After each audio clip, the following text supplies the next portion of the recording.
State whether the following are partnerships, मतलब यहाँ पर अपने को 6-7 केसेस दिए हुए हैं और अपन को बताना है कि ये पार्टनरशिप है कि नहीं। देखो अपन ने पार्टनरशिप में देखा था कि एसेंशियल एलिमेंट्स क्या होते हैं। एग्रीमेंट होना चाहिए, फ्री कंसेंट होना चाहिए, बिजनेस होना चाहिए, शेयरिंग ऑफ प्रॉफिट्स होना चाहिए, शेयरिंग ऑफ लॉस हो नहीं होगा तो भी चलेगा पर शेयरिंग ऑफ प्रॉफिट्स होना चाहिए, म्यूचुअल एजेंसी होनी चाहिए। ये सब अपन ऑलरेडी पढ़ चुके हैं कि ये सब चीज़ें पार्टनरशिप के लिए ज़रूरी होती है। तो बस हमको ये सब चीज़ें चेक करनी है और पता लगाना है कि ये सारे केसेस पार्टनरशिप है कि नहीं। ये फर्स्ट वाला केस है ना, वो अपन लास्ट में देखेंगे। पहले अपन सेकंड वाला केस देखते हैं। 2 firms each having 12 partners combine by an agreement into one firm. ठीक है, इन दोनों के बीच में एग्रीमेंट है तो कोई बात नहीं। एक फर्म है जिसमें 12 पार्टनर्स है, एक दूसरी फर्म है जिसमें 12 पार्टनर्स है। ये दोनों फर्म मिलकर एक नई पार्टनरशिप बना लेते हैं जिसमें टोटल कितने पार्टनर्स होंगे, 24 पार्टनर्स होंगे। ठीक है, तो कोई बात नहीं, इसमें क्या गलत है। तो yes there is an agreement, तो यस मतलब कि ये पार्टनरशिप फर्म है। अपने को मेन क्वेश्चन में क्या बताना है कि क्या ये पार्टनरशिप है, तो इसका आंसर आएगा यस।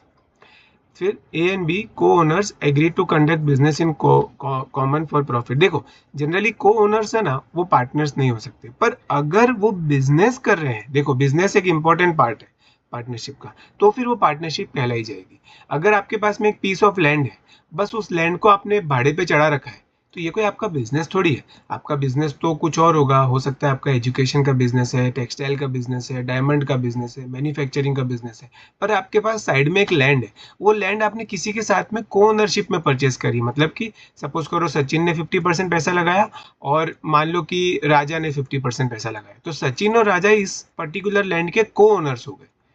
सचिन और राजा इस पर्टिकुलर लैंड के को ओनर्स हो गए और इससे जो रेंट आएगा वो उनकी साइड इनकम है, वो बिजनेस इनकम नहीं है। पर सपोज करो कि एक पर्टिकुलर सामान है जिसका जो को ओनर्स थे ए और बी, उन्होंने उसके ऊपर बिजनेस चालू कर दिया है, वो उसका मेन बिजनेस ही बन गया है। इन दोनों का मेन बिजनेस ही उन लोगों ने उसका बना दिया और उसमें से उसको प्रॉफिट भी आ रहा है। तो फिर बिजनेस अगर एग्जिस्ट करता है तो फिर वो पार्टनरशिप है। ये जो मैंने केस बताया वहां पर तो ये कोई रेंट उनका बिजनेस नहीं है, उनका बिजनेस तो कुछ और है, रेंट तो बस साइड इनकम।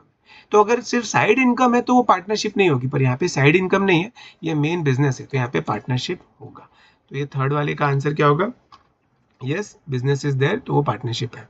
फोर्थ वाला पॉइंट, चलो ये दो हो गए। फोर्थ वाला point, some individuals form an association to which each individual contributes 500 annually.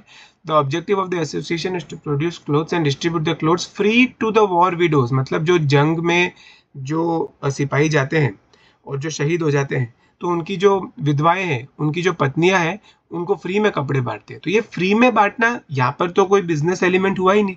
अगर आप फ्री में कोई चीज बांट रहे हो तो आप क्या कर रहे हो, चैरिटी कर रहे हो ना, डोनेशन कर रहे हो। तो चैरिटी वाला कोई भी काम होता है उसमें पार्टनरशिप नहीं होती। तो यहाँ पर आएगा no, charitable association is not partnership. तो ये अपना पूरे आंसर का पहला नो आया है, यहाँ पर नो आएगा। ठीक है, फिर fifth point, A and B को owners share between themselves rent derived from piece of land. ये जो मैंने एज इट इज ऊपर केस बताया ना सचिन और राजा वाला, वही था। इन लोगों ने कोई बिजनेस नहीं किया, एक जमीन थी, एक पीस ऑफ लैंड था। इस पीस ऑफ लैंड को दो लोग ओन करते थे 50-50%, ए और बी, और उन्होंने उस पीस ऑफ लैंड को भाड़े पे चढ़ा दिया और उससे जो भी पैसा आता था वो उसको 50-50 बांट लेते थे। तो क्या ये पार्टनरशिप होगी, नहीं, ये को ओनरशिप है, ये को ओनरशिप है, ये पार्टनरशिप नहीं है। तो यहाँ पर आंसर आएगा नो।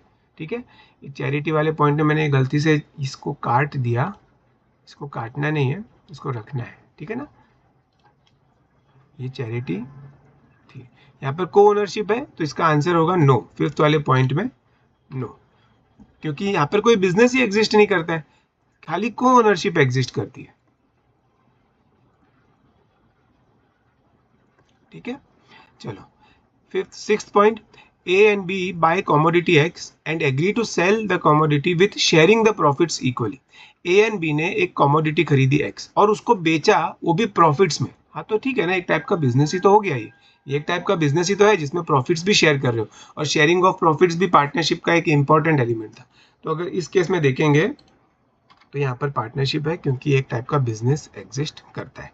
ठीक है, तो ये लास्ट वाले में आएगा यस, ये पार्टनरशिप है। सेकंड वाला पार्टनरशिप है, थर्ड वाला पार्टनरशिप है, फोर्थ वाला नहीं है, फिफ्थ वाला नहीं है, सिक्स्थ वाला है। चलो अभी फर्स्ट वाले की बात कर देते हैं, आपको पता भी चलेगा कि फर्स्ट वाले को मैंने लास्ट के लिए क्यों छोड़ा था। ठीक है, थोड़ा सा यहाँ पे क्लीन कर देते हैं ताकि अपने को चीजें इजीली समझ में आ जाए। चलो, A and B jointly own a car. ठीक है, एक कार है, इसको थोड़ा डिटेल में समझेंगे।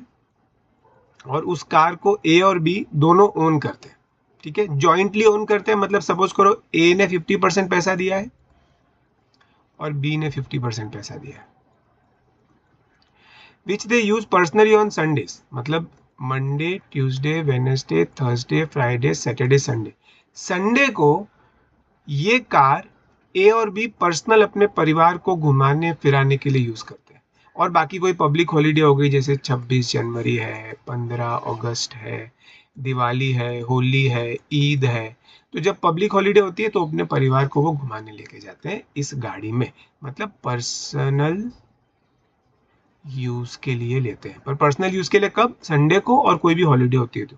And let it on hire as taxi on other days, मतलब जो बाकी के दिन है ना, Monday, Tuesday, Wednesday, Thursday, Friday, Saturday, और जो नॉर्मल दिन होते हैं उस दिन वो उसको एज ए टैक्सी की तरह यूज करते हैं। तो टैक्सी की तरह यूज करते हैं, इसका मतलब तो एक टाइप का बिजनेस ही हो गया ना भाई। टैक्सी में भाड़ा मिलता है और भाड़े से जो पैसा आता है उसको ये लोग बांट लेते हैं and equally divide the earnings. वो जो भी जितना भी भाड़ा आता है वो दोनों ए और बी डिस्ट्रीब्यूट कर लेते हैं। अब ये बताना है कि ये पार्टनरशिप है कि नहीं है। तो इसमें क्या है, इसको मैंने लास्ट के लिए इसके लिए रखा था क्योंकि यहाँ पर कंफ्यूजन ये है कि ये पार्टनरशिप हो भी सकती है और ये पार्टनरशिप नहीं भी हो सकती है। कैसे? चलो अपन देखते हैं। सबसे पहले ये समझते हैं कि ये पार्टनरशिप नहीं है। इसका क्या रीजन है? Having joint interest in a property does not make partners. जैसे कि मैंने आपको ये लैंड वाला एक एग्जांपल लेके दिया था, सचिन और राजा वाला, तो वो दोनों सिर्फ एक पर्टिकुलर प्रॉपर्टी में जॉइंट इंटरेस्ट रखते थे। जॉइंट इंटरेस्ट रखना, को ओनरशिप रखना, ये एक ही बात है। तो सिर्फ अगर आप किसी एक प्रॉपर्टी के किसी दूसरे बंदे के साथ में मिलकर आपने खरीदा है तो आप पार्टनर नहीं बन जाते।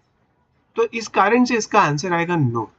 पर फिर एक दूसरा एंगल है जिसमें यह पता चलता है कि हो सकता है कि इनके अंदर, इनके बीच में पार्टनरशिप है भी। तो एक ऑल्टरनेटिव आंसर बन के आता है, yes, as car is used at taxi so it is a business. जो बाकी के दिन है, Monday, Tuesday, Wednesday, Thursday, Friday, Saturday, उस समय जो वो गाड़ी है वो टैक्सी की तरह यूज होती है। तो इस कारण से वो जो पर्टिकुलर पार्टनर ये ए और बी है, इन दोनों के बीच में एक बिजनेस हो गया ना एक टाइप का, कि वो अपनी कार को टैक्सी की तरह यूज करते हैं और उससे जो भी रेंट आता है उसको वो इक्वली बांट लेते हैं। तो ये तो एक बिजनेस हो गया। तो इस कारण से ये पार्टनरशिप है भी। तो इसके लिए जो फर्स्ट वाला आंसर है ना, इसमें यस और नो दोनों बनेगा। ऑल्टरनेटिव आंसर यस बनेगा और एक मेन आंसर नो बनेगा। इसीलिए मैंने इसको लास्ट के लिए रखा था। ये भी एग्जाम में पूछा हुआ बहुत अच्छा क्वेश्चन है, 6 मार्क का क्वेश्चन है। तो ये हर एक पॉइंट के एक एक मार्क है। इसको किस तरह से लिखना है वो आप एक बार स्टैंडर्ड आंसर देखकर देखिएगा।